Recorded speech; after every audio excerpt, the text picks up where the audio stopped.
In the last episode, I talked to you about the need of examples throughout your speech, throughout your presentation. The ultimate example, of course, is a story. Now, you can tell me, well, TJ, that's fine for motivational speakers. I'm a serious business person. I don't tell stories. Baloney. All of us tell stories all the time. So, for example, in one of the earlier episodes, I talked to you about the importance of limiting your messages down to 5. I didn't just state it in a straightforward way. I, in fact, told a story. I talked about typical training of mine. I asked Sally, I asked Jim, how many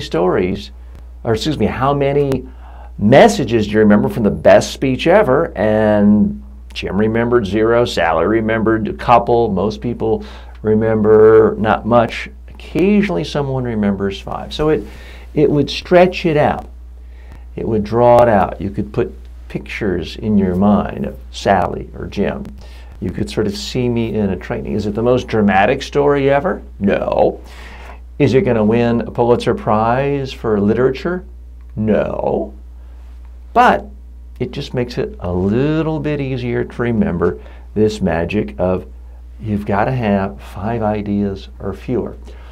Whatever it is you're trying to communicate, if you illustrate it with a story that involves a character, a conversation, dialogue between the two of you, where you were, how you felt, what the problem was, and how it was resolved, it's going to make it easier for people to understand it and remember it.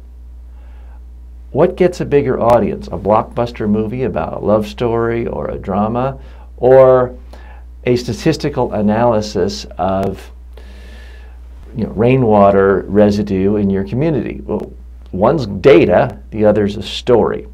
Now, you don't necessarily have to be Hollywood. You don't have to be overly dramatic, but you need to bring to life your most important with messages. The biggest difference between great speakers and awful speakers is that great speakers illustrate every single important message point they have with a story. Awful speakers say, TJ, I'd love to, but there's no time. I got to go through all the data. No, there's always time for an important story that brings your idea to life. It's not an extra. It's not fluff. It is absolutely essential to how human beings process and remember messages. So tell your stories. If you can't think of a single story to illustrate your point, then maybe the point isn't very important.